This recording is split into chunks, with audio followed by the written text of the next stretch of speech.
Hi folks, I'm smoking some Garth and Hogarth's brown cut twist in my meerschaum, which is colouring up very well now. It's very dark, rich colour. I think that's because of the strength of the tobaccos I smoke. And brown twist is possibly one of my go-to blends at this time of the night, certainly.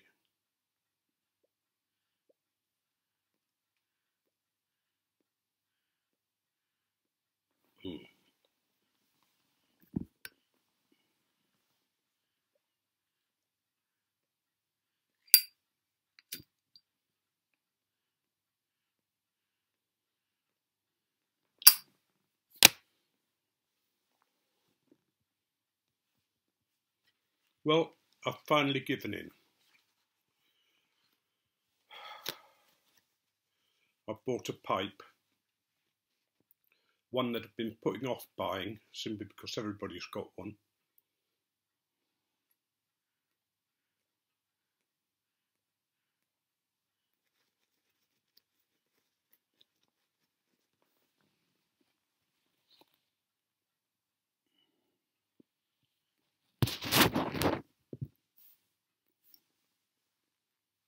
A little grain on that. Lovely grain. It's a Savinelli 320. Everybody goes on about their smoke and how good they are. Well, I suppose I should find out now. This is a 9mm pipe.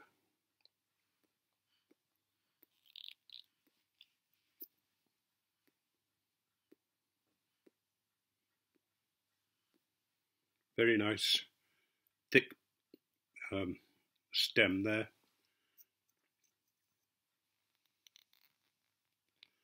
Complete with the Savinelli S on the mouthpiece. And this one's a 320 king size, and on the other side it's a Sienna. I rather liked the look of it, and I've been looking at the sort of shape of them as people have smoked them, and as I say, I finally gave in. I've been putting them off on principle.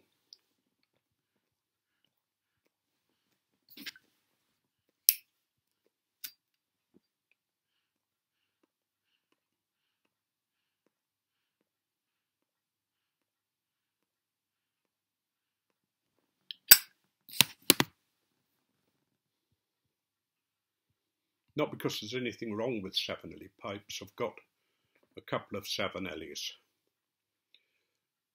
But we seem to, as a community, sort of follow fashions. And it's one of the fashions at the moment to have a 320. And I sort of thought, do I want to follow everybody else or do I want to get different things? But then, having seen how many of you smoke them, I thought there must be something that's going right with it. It's got a nice big bowl. I can move my finger around so I can get a fair amount of tobacco in there, which I really like. I'm going to take this to our pipe group on Saturday, because we're smoking meerschaums, with it being March, Mad Meerschaum month. And I think by the end of the month that stain should have moved quite a way up, because I've been smoking this since I bought it, virtually non-stop. It's been such a nice, easy smoke in the Falcon. And in the Falcon I've put my own filter in just a cut piece of pipe cleaner, and that's given me enough of a filter to stop any tongue bite, to make the tobacco nice and cool when it comes into my mouth. And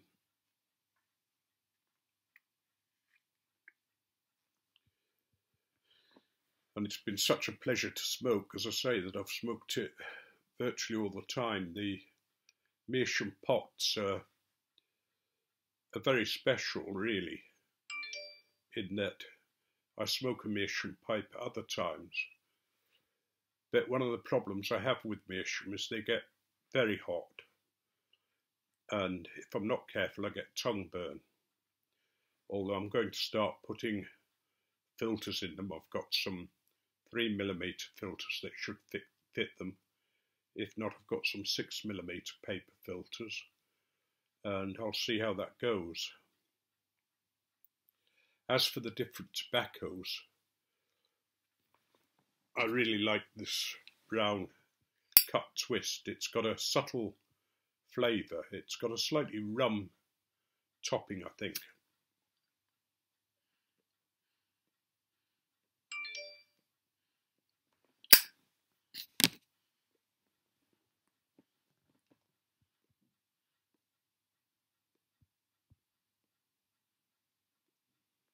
I'd recommend it for anybody at least to try. If you're worried about the nicotine strength of it, then have a meal and have a piece of chocolate handy. They use chocolate in Harry Potter to ward off the problems with the Dementors for poor Harry, and it works equally effectively with nicotine. That just sweet burst helps to sort of cut down on the problems with nicotine.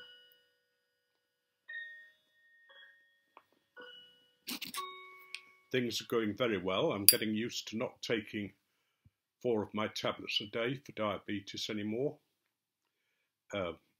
I've been to the writers group today and intend to go back to the writers group and actually do some writing during the week as well for them. So I'm really enjoying that.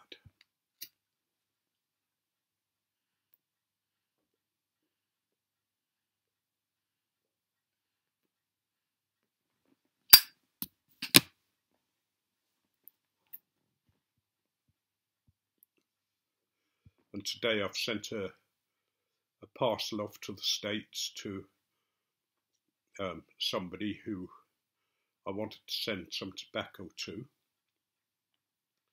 I intend to do a bit more of that, simply because it's a nice thing to do. I enjoy doing it, and I've become more confident in packing it and sending it. I just hope that it gets through customs at your end.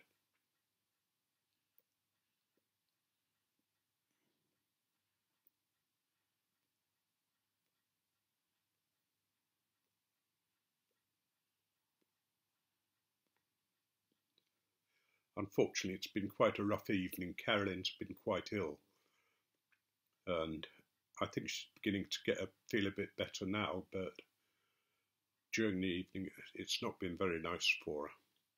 But she's taken some more morphine, and hopefully that will come right.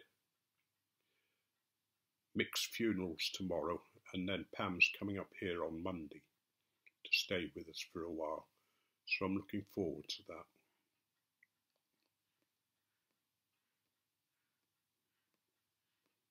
One of the things I wanted to sort of say today is I was talking to somebody at the pipe group, at the writing group,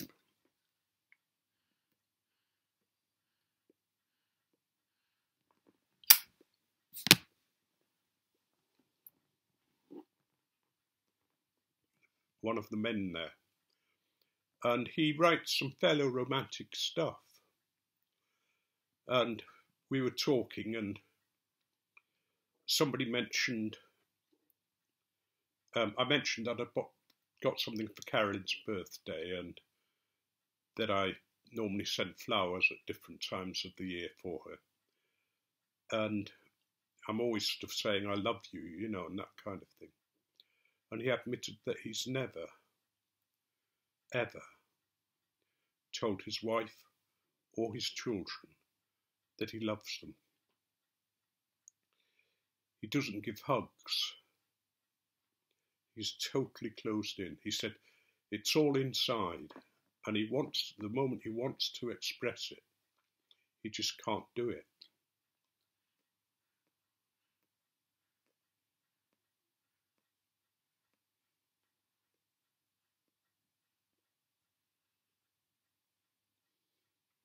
And I know in one way how he feels, because when we first married, I was a bit like that.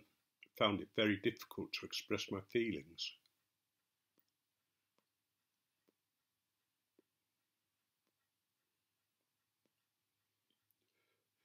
But you know, anything can happen to us at any time. So when I go out, I always say to Carolyn, I love you, at some time before I go out, just in case. And I was saying to this man, you know, if anything happens to you, your family aren't going to know. And he said, oh, they know. And I said, no, they don't. I said, everybody has doubts. I said, if you've never said to them, I love you,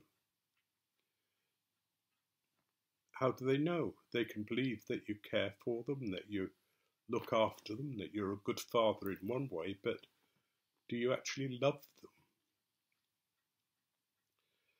Something that I had to learn the hard way, not just with the family, but with friends as well. I think I've told you about David, who is probably the only man that I've really been able to say, I love you, and not worry about it. And he taught me to hug.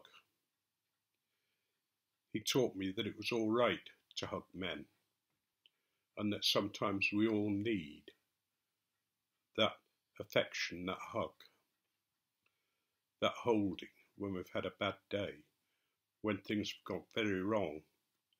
And we were both priests in the church, and you have some terrible, terrible things happen that you have to work through to get through and not show your feelings.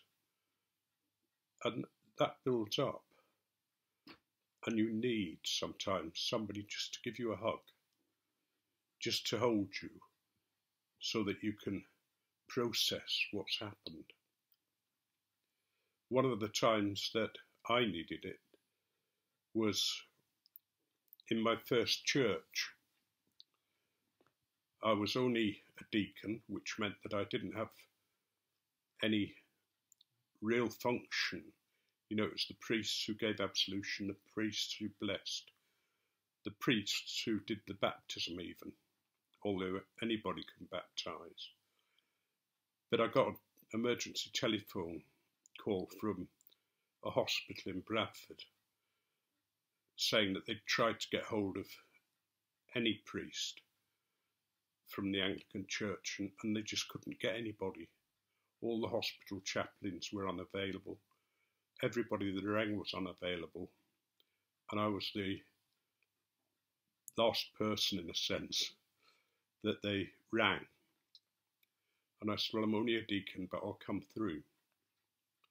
And there was a young family, a husband and wife, and their baby was in emergency care.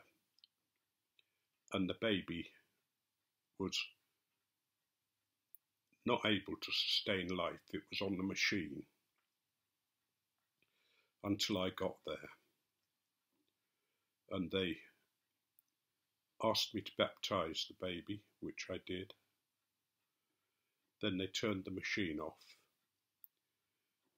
gave the baby to me to hold and baptise, and then I gave the baby to the mother and watched her and the baby and the husband as the baby died.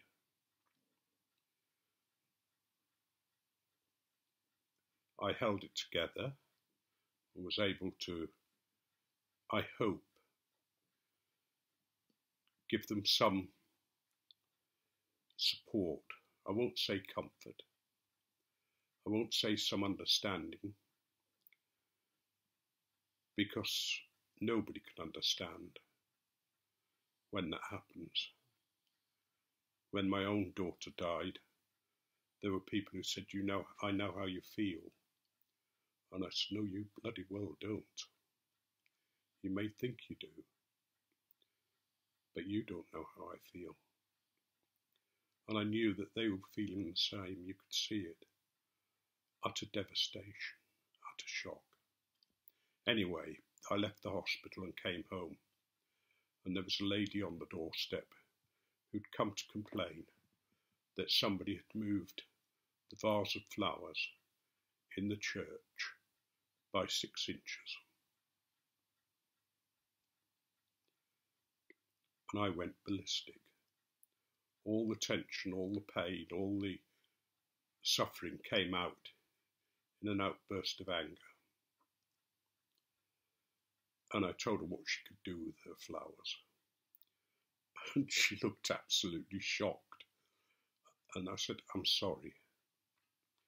I've just come from the hospital after watching a baby die in its mother's arms. And she luckily understood and realised that moving flowers 6 inches wasn't the biggest problem that I had to face. I would have given anything for somebody just to hold me when I came back from the hospital. Carolyn wasn't in, so I had a gin. And then I had another gin. You know, we need to tell each other that we love each other. We need to learn that a hug is sometimes the only thing we can do. Just to put your arms around somebody, have no answers, but just to be there. And I hope that the guy at the writers group will somehow find the freedom and the liberation to say to his wife and children, you know, I really do love you. And perhaps give them a hug. Anyway, I'm going to stop there because that's very heavy.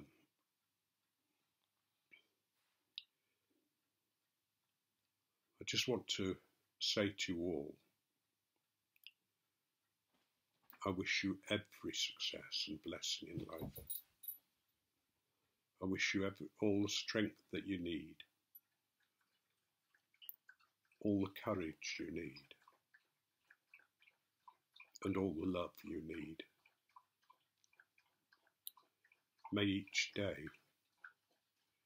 bring you the freedom to be able to say to somebody, I love you.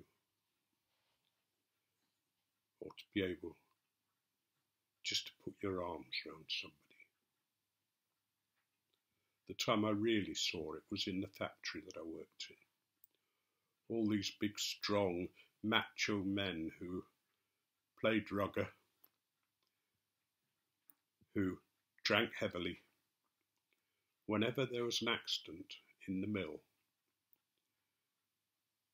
would hold whoever had had the accident whilst the ambulance came or the first aid man came. They would accept somebody crying. As soon as it was over, then you could see them sort of shrug and tuck all the feelings in and go back to normal. So you never know. You might meet somebody who just needs you to perhaps lay a hand on their shoulder, to perhaps say, "You're all right."